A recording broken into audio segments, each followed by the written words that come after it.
Hi all. और सब कैसे हो? आई होप बढ़िया ही होगे। तो आज का क्वेश्चन देखते हैं। आज का लेट कोड क्वेश्चन नंबर 1 है। टू सम, इजी लेवल का क्वेश्चन है। Given an array of integer nums and an integer target, return the indexes of the two numbers such that they are add up to the target। तो question कुछ नहीं कह रहा है, question में बस ये कह रहा है कि एक हमें एरे या वेक्टर मिलेगा नम्स, और एक हमें टारगेट मिलेगा। टारगेट क्या होगा? टारगेट हमें कैसे अचीव करना है कि हमें किसी दो नंबर का सम टारगेट के इक्वल होगा, ठीक है। तो हमें वो दो नंबर्स के इंडेक्स बताने हैं, और ये अश्योर करता है ये क्वेश्चन कि एग्जैक्टली वन सोल्यूशन होगा। मतलब ऐसे कोई जो दो नंबर होंगे जिनका सम टारगेट के बराबर होगा, वो यूनिक होंगे, उनके अलावा और किसी का इक्वल टारगेट के होगा ही नहीं, ठीक है। तो ये क्वेश्चन कह रहा है, तो अब इसको हम देखते हैं कैसे अप्रोच करेंगे। और एक नीचे पढ़ने वाली लाइन है फॉलो अप, कि can you come up with an algorithm less than the order of n square time complexity. तो तुमको एक बात और समझनी पड़ेगी कि ये टाइम कॉम्प्लेक्सिटी क्या होता है, कैसे हम पता करते हैं कि हमारे पर्टिकुलर प्रॉब्लम या हम जो कोड अचीव कर रहे हैं, जो या लॉजिक हम लगा रहे हैं, उसकी कॉम्प्लेक्सिटी क्या है। तो इस क्वेश्चन में हम ये सब छोटे मोटे जो डाउट हैं रिगार्डिंग दैट हम रिजॉल्व करते हैं। तो और देखते हैं एग्जाम्पल 1 के थ्रू, ठीक है। तो हम यहाँ पे आ गए अपनी ड्राइंग शीट पे, ठीक है। ये हमारी टारगेट गिवन है। तो एग्जाम्पल के हिसाब से अगर देखो, तो एग्जाम्पल में कह रहा है कि हमें टारगेट 9 अचीव करना है। तो 9 कैसे अचीव कर सकते हो? सोचो जरा। 2 और 7 का ऐड करोगे, ये तो नॉर्मली दिख गया 9। तो आंसर आ गया। ये इंडेक्स 0 है, इंडेक्स 1 है, तो यहाँ पे देखो आंसर पे 0 और 1 रिटर्न हो रहा है, क्योंकि ये इंडेक्स 0 है, टू जीरोथ पे है, एंड 7 फर्स्ट इंडेक्स पे है। ये हो गया। तो अब इसको अप्रोच करने की क्या क्या तुम कैसे अप्रोच कर सकते हो? ब्रूट फोर्स सोचो, वीडियो पॉज करो, कैसे ये तुम अप्लाई कर सकते हो कि हम आंसर अचीव करें। तो मैं इसके तीन मेथड बताता हूँ, क्योंकि क्योंकि आंसर तो देखो अचीव करना एक वन गोल है, and the second goal how to optimise our solution. In that way the interviewer, the examiner will happy to see our approach, ठीक है। तो पहला अप्रोच है ब्रूट फोर्स, ठीक है। तो अप्रोच नंबर 1, ब्रूट, ठीक है। अब ब्रूट फोर्स में हम क्या करेंगे? सोचो। ब्रूट फोर्स में हम ये करेंगे, जो हमें एरे मिल रही है, एरे हमें जैसे मिल रहा है, हम यहाँ पे बना लेते हैं। हमें एक एरे मिल रही है, हम उस एरे के एलिमेंट्स को लिख लेते हैं। क्या मिल रहा है? 2, 7, 11 एंड 15, ओके। अब इसको थोड़ा ऊपर कर लेते हैं। ये हमें 9 अचीव करना है। तो हम क्या करेंगे? सपोज करो 9 नहीं, हमें 17 अचीव करना होता, ठीक है, ये भी पॉसिबल है। तो हमें 17 अचीव करना होता। सपोज करो हम क्या करते हैं, हम इस 2 पे हैं, तो हम इस 2 के लिए चेक कर रहे होते हैं क्या कोई पॉसिबल आंसर है। तो ये कैसे चेक कर रहे होते हैं? 17 नहीं करते, ये भी आसान हो जाएगा। हम करते हैं 26, हम टारगेट लेके चलते हैं 26, ओके। तो हम इस 2 पे हैं, तो हमको ये सोचना है कि क्या ये 2 हमारा आंसर हो सकता है, मतलब आंसर 2 से मिलके होगा ना। तो अगर ये आंसर होगा तो हमें केवल नेक्स्ट और फाइंड करना होगा। सपोज कि ये 2 हमारा आंसर है, ठीक है। तो हम क्या करेंगे? इस 2 पे होके हम बाकी एरे पे ट्रेड करेंगे। तो 2 + 7 क्या आंसर हो सकता है? 9 नहीं हो सकता। 2 + 11 आंसर हो सकता है? 26 आ रहा है? नहीं आ रहा है। 2 + 15 आंसर आ रहा है? नहीं आ रहा है। तो मतलब 2 हमारा आंसर नहीं हो सकता, क्योंकि इससे पॉसिबल कुछ बन नहीं पा रहा है। तो हम अब क्या करेंगे? इसको हटा के अब 2 की जगह हम कुछ और ट्राई करेंगे। अब वो क्या ट्राई करेंगे? अब हम 2 की जगह हम 7 से सोचते हैं कि क्या होता है 7 से ऐसा कोई हो कि हम उससे अचीव कर पाए।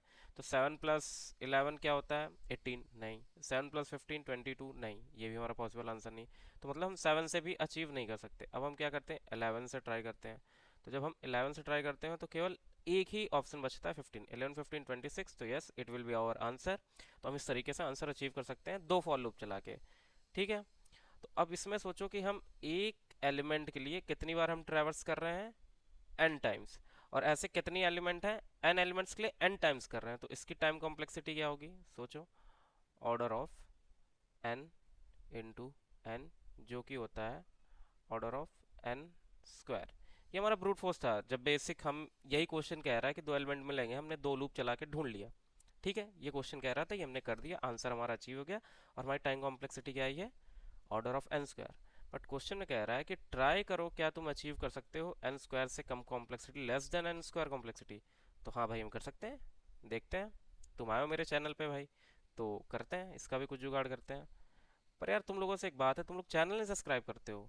अभी देखो मैं स्क्रीनशॉट दिखाता हूँ, 95% लोगों ने चैनल देखा।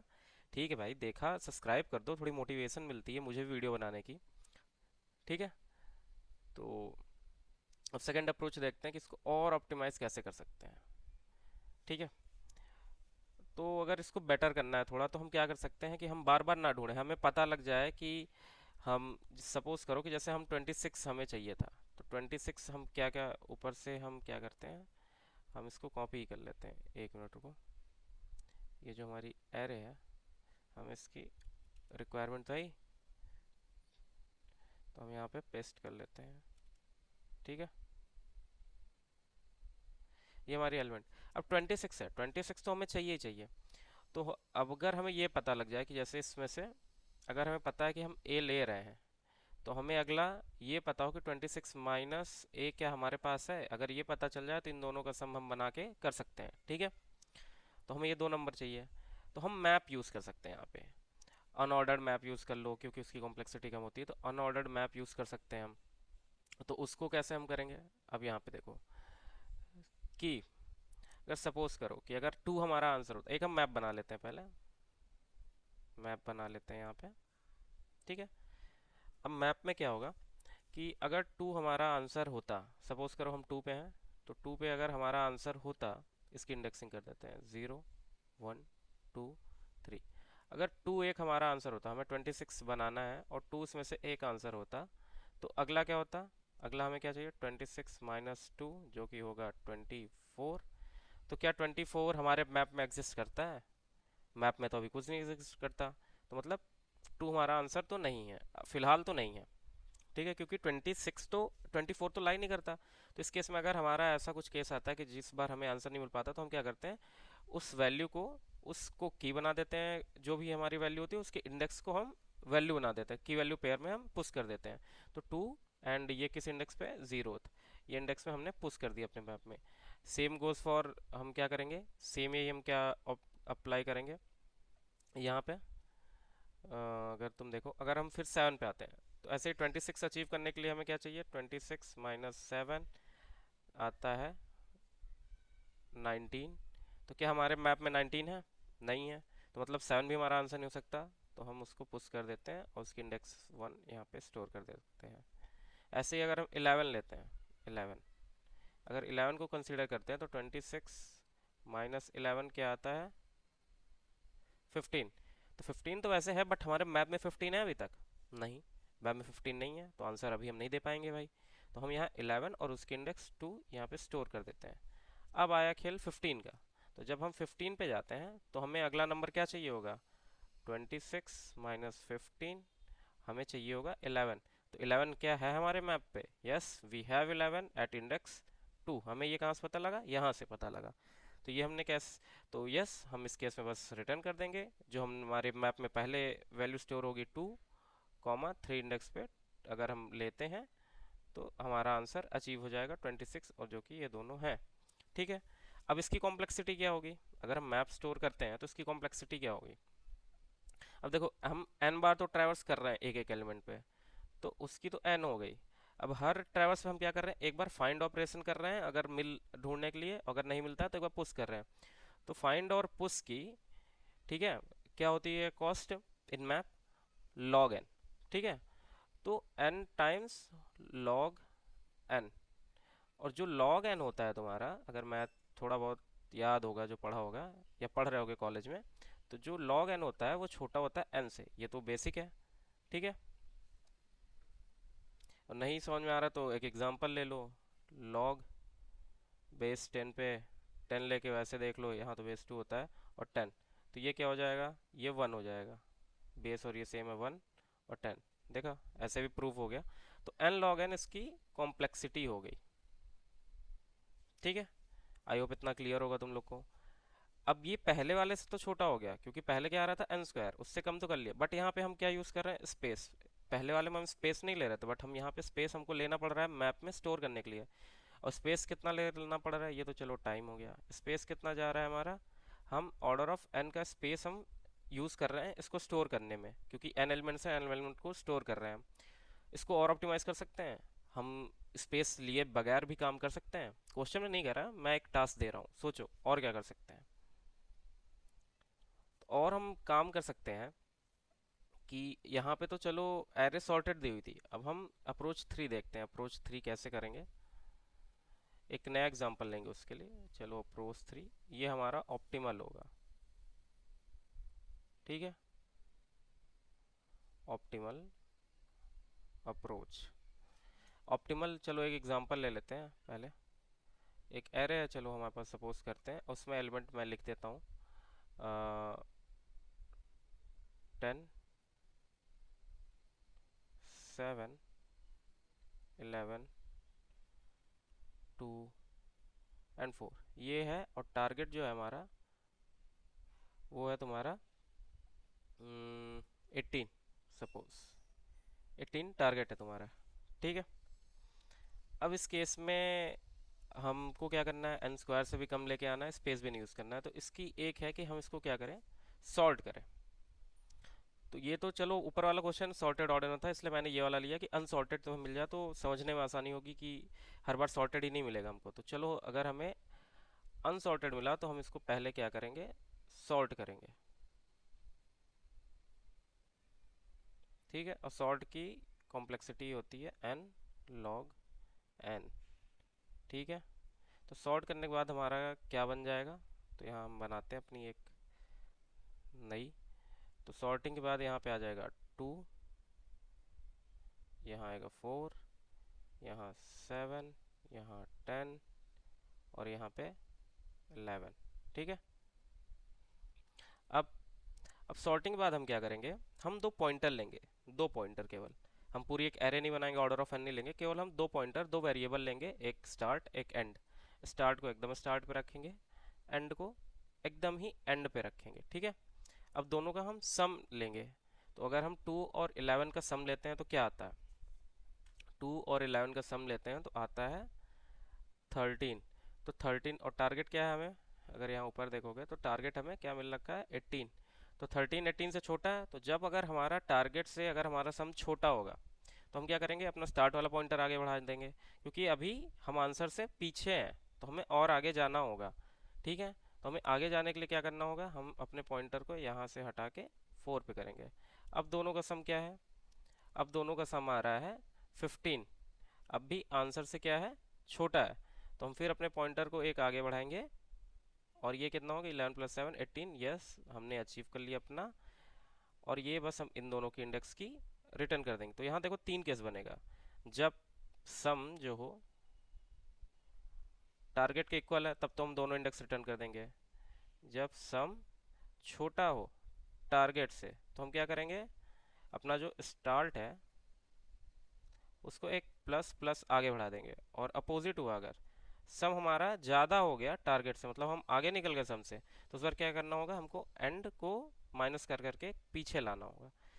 तो ये ऑप्टिमल था। अब ऑप्टिमल क्यों है, तुम तो कहोगे सर एन लॉग एन तो हमने सॉर्टिंग में ही ले ली, अब हम आगे और कैसे फिर हम ऑपरेशंस भी कर रहे हैं। तो देखो ऑपरेशन एन लॉग एन तो एक बार ही करेंगे हम, उसके बाद केवल एन टाइम्स दो पॉइंटर लिया उसको पीछे कर रहे हैं, तो n log n plus n में अगर सम करके देखो तो एन लॉग एन ही बढ़ा, तो उसी को हम लेते हैं। तो हमारी टाइम तो एन लॉग एन ही है जो पिछले वाले में थी, टाइम में हमने कोई वो नहीं किया, बट हमने इसमें क्या किया, स्पेस हमने बचा ली। जो हम पिछली बार मैप लेके स्पेस यूज़ कर रहे थे, एग्जामिनर तो ये भी कह सकता है तुमसे कि इनबिल्ट मत लो, तो मैप इनबिल्ट एसटीएल लाइब्रेरी होती है, तो वो अगर इंटरव्यूअर ने मना कर दिया कि भाई तुम बिना एसटीएल यूज़ किए करो, तब तो तुम स्टक हो जाओगे। चलो उसने स्पेस की बाउंडेशन नहीं दी बट एसटीएल की कर दी। अब यहाँ सॉर्टिंग की तुम भी कहोगे कि सॉर्ट सर कैसे करो, तो सॉर्टिंग के इतने एल्गोरिदम्स हैं। एक तो याद रहेगा, उस टाइम पे तुम एक फंक्शन बनाओगे, सॉर्ट कर लोगे यार अपनी, ठीक है। अब उस टाइम तुम मैप बनाने नहीं बैठोगे, ठीक है। अब स्पेस यहाँ पे तो कुछ स्पेस लग ही नहीं रही, जो एरे थी उसी को हमने बस सॉर्ट कर दिया और कुछ स्पेस ले ही नहीं रहे। दो वेरिएबल स्टार्ट और एंड लेंगे तो जो कि ऑर्डर ऑफ वन ही होता है, तो स्पेस हम यहाँ पे ऑर्डर ऑफ वन अचीव कर लेंगे। तो आई होप तुम लोगों को समझ में आया होगा कि ये तीनों अप्रोच हम कैसे अचीव कर रहे हैं। अब मैं तीनों का कोड लिख के दिखाऊंगा प्रॉपर, ठीक है।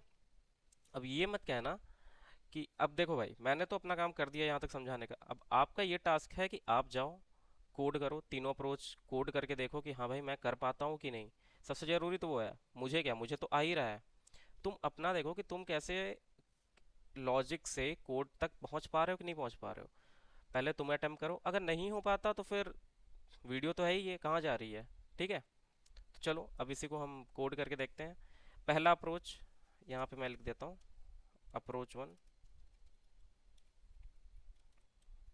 अप्रोच वन जो कि थी ब्रूट फोर्स। ठीक है, ब्रूट फोर्स में हम क्या कर रहे थे, याद हो अगर तुम्हें, तो हम दो लूप चला रहे थे। ठीक है,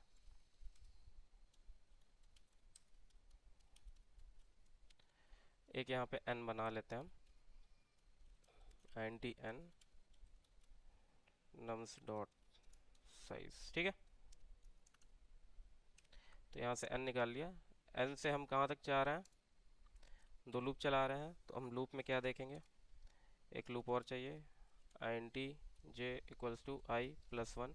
जहाँ तक i था उसके आगे से हम पूरा देख रहे थे, तो i plus one and j less than n and j plus plus. ठीक है, और if चेक करो, if if nums I प्लस nums j equals to target, then हमें क्या रिटर्न कर देना है, वेक्टर। वेक्टर या तुम कर्ली ब्रेसेस में दो ही वैल्यू है हमें पता है, वो वेक्टर एक नहीं भी बनाओगे तो काम चल जाएगा। तो i कॉमा j रिटर्न कर दो। ठीक है, और अगर सपोज करो कि पूरे में नहीं मिलता, वैसे मिल जाएगा क्वेश्चन में कह रहा है, बट यहाँ पे रिटर्न करना पड़ेगा, तो उस केस में return minus one comma minus one कर सकते हो तुम। ठीक है, अब एक बार इसको हम रन करके देखते हैं अप्रोच वन को अपने। देखो चल रहा है, इसको सबमिट करके देखते हैं। तो ये सबमिट भी हो गया। अब ये तो अप्रोच वन की बात थी। ठीक है, अब अप्रोच टू देखते हैं, जो मैंने बताया, इसको पूरा कमेंट आउट कर देते हैं यहाँ तक, और इसकी कॉम्प्लेक्सिटी भी लिख देते हैं। इस वाले मेथड की कितनी थी, ऑर्डर ऑफ, क्या होता था मैंने, एन स्क्वायर।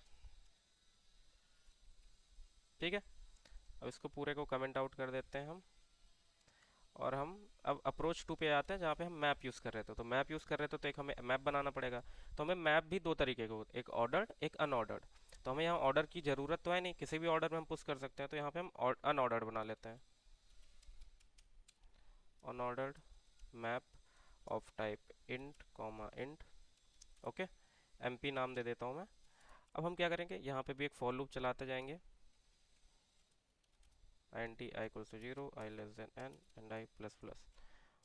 और हमें क्या चाहिए, एक तो हमें देखना रहेगा हर बार कि जो भी हमारा टारगेट माइनस जहाँ पे भी हम हैं, टारगेट माइनस करंट, उसको माइनस करने पे जो वैल्यू आ रही है वो पहले से मैप में स्टोर्ड है कि नहीं है।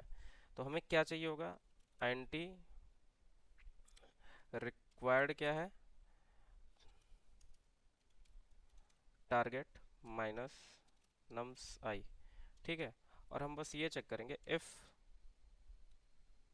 एम पी डॉट फाइंड, क्या फाइंड करना है हमको, रिक्वायर्ड। अगर ये not equals to M P dot end होता है, तो इसका मतलब ये एग्जिस्ट करता है। तो हम इस केस में बस रिटर्न कर देंगे क्या, जहाँ आई एंड एम पी रिक्वायर्ड पे जो वैल्यू होगी। ठीक है, अगर नहीं मिलता, इफ सपोज नहीं मिल रहा होता, तो हम क्या करते हैं, बस एम पी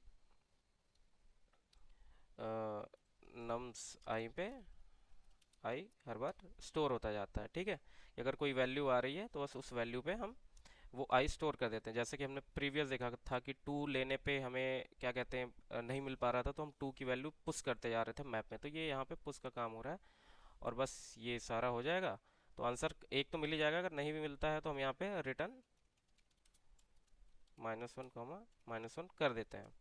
और इसकी भी कॉम्प्लेक्सिटी मैंने बताई थी, क्या है, order of n log n. ठीक है, बट स्पेस भी ये ऑर्डर ऑफ एन की ले रहा है, जो कि हमें ऑप्टिमाइज। पहले एक बार मैं रन करके देख लेता हूँ सब सही चल रहा है कि नहीं, बाद में फिर तुम कहने लगो कि सर सही नहीं चल रहा है। तो देखो इसको भी मैं सबमिट करके दिखा देता हूँ, ये भी चलेगा। ठीक है, अब अपन आते हैं जो हमने सबसे ऑप्टिमल अप्रोच देखी थी, यहाँ पे मैं कर भी देता हूँ mention, approach two better and last approach है जो हमारी यहाँ पे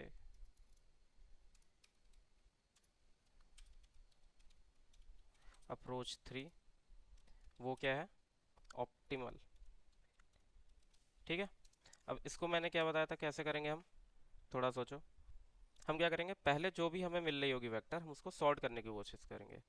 तो यहाँ पे हम सॉर्ट stl कॉल कर लेते हैं, nums dot begin comma nums dot and.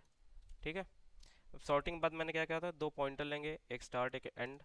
ठीक है। तो int start equals to 0 and equals to n-1। ठीक है। अब हम क्या करेंगे, बस एक वाइल लूप चलाएंगे। वाइल लूप जब तक स्टार्ट और एंड दोनों एक दूसरे से बड़े छोटे हैं, तो while start is less than and, तब तक ये चलता रहेगा। And if nums start plus nums and, अगर दोनों का सम छोटा होता है टारगेट से, तो इस केस में क्या करना है, हमें स्टार्ट को आगे बढ़ाना है।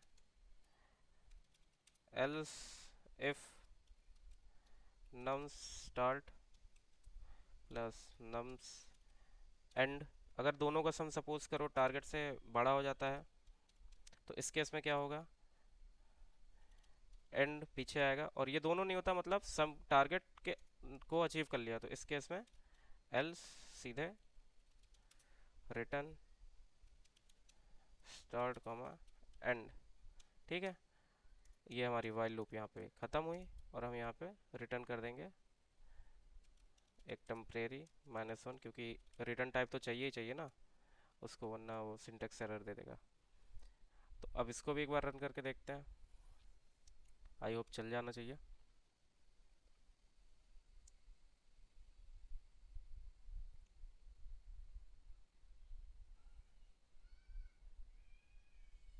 केस 2 में कुछ तो एरर आ गई है, तो हम देखते हैं क्या है। टारगेट 6 था, आउटपुट क्या आ रहा है, 0 एंड 1। ठीक है। तो ऐसा कैसे हो सकता है, हमने सॉल्व किया होगा 2 3 4। Okay.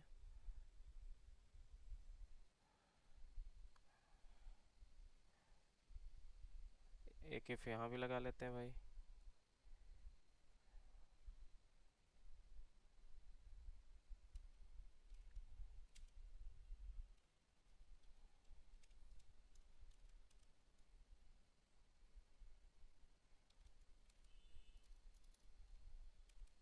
If equals to then ये। ओके। अब इसको रन करके देखते हैं।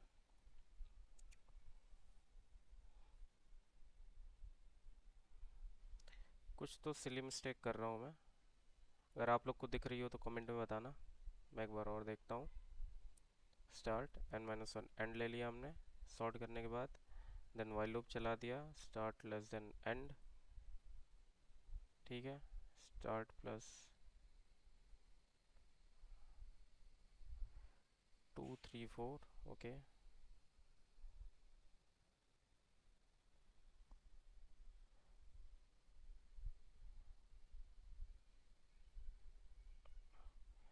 अच्छा, देखो ये गलत हो रहा है इसमें, मैं बताता हूँ। गलती ये कर रहा हूँ कि मुझे तो इंडेक्स ही रिटर्न करना था, इंडेक्स अब क्या किया मैंने, सॉर्ट कर दिया। ठीक है। तो सॉर्टिंग में क्या हो गया, अगर जब हमने सॉर्ट किया तो इंडेक्स तो चेंज हो गया, हमें at the end index he return करना था। तो देखो इसमें हम और क्या कर सकते हैं, और हम ये कर सकते हैं कि जो हमारी एरे है उसको हम रीअरेंज तो कर रहे हैं, बट इंडेक्स को हम कहीं कहीं स्टोर करके रखें। समझ रहे हो। तो इंडेक्स को स्टोर करके हम कैसे रख सकते हैं, यहाँ देखो। हम वेक्टर ऑफ पेयर बना सकते हैं, बट वेक्टर ऑफ पेयर भी बनाएंगे तो वो ऑर्डर ऑफ एन लेगा। तो हम ये अप्रोच देखो, यहाँ पे तो हमें इंडेक्स रिटर्न करनी है, तो यहाँ पे ये अप्रोच के लिए हमें फिर एक पेयर बनाना पड़ेगा जिसमें एलिमेंट के साथ उसका इंडेक्स भी स्टोर करके रखें, तो वो फिर ऑर्डर ऑफ एन टाइम ले लेगा। ठीक है। तो उससे अगर तुम्हें बचना है तो फिर हम ऊपर वाला अप्रोच भी हम ले सकते हैं। ये बेसिकली तब तुम्हारे लिए काफ़ी सही है कि जब तुम्हें केवल यस या बूल रिटर्न करना हो कि तुम ये टारगेट अचीव कर सकते हो कि नहीं, तुम्हें इंडेक्स ना पूछा हो, कि तुम्हें ऑर्डरिंग से ना मतलब हो, बस तुम्हें आंसर से मतलब हो। देन इन दैट केस कि तुम्हारा ये कंफर्म चलेगा ही चलेगा। अब इस केस में तुम्हारा क्या कह रहा है कि तुम्हें पे मतलब इंडेक्स रिटर्न करना है, तो बेसिकली यहाँ पे एक तुम्हें वेक्टर बनाना पड़ेगा। ठीक है, तो चलो बना देते हैं। Vector of pair of int comma int कर देते हैं, और इसका नाम दे देते हैं वेक्टर। ठीक है, अब क्या करते हैं, for int I equals to 0, I less than n and I plus plus, और वी सी में डॉट पुश बैक कर देते हैं।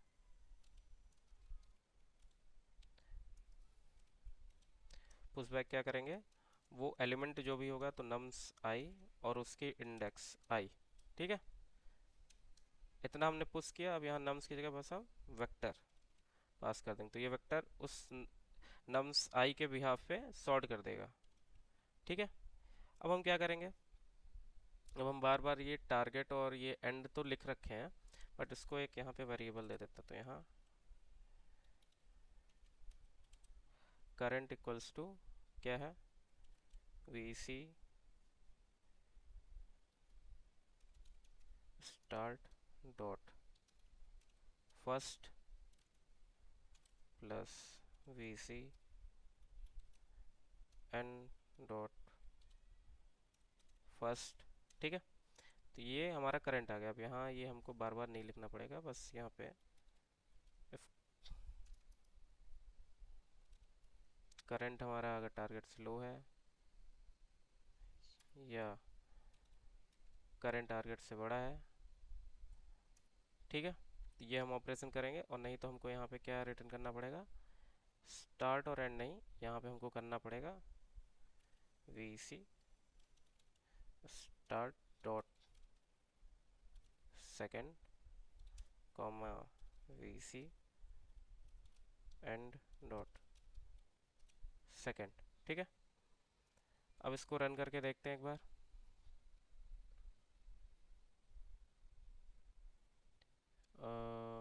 ओके, हमने कुछ तो मिस कर दिया, कोई ब्रैकेट।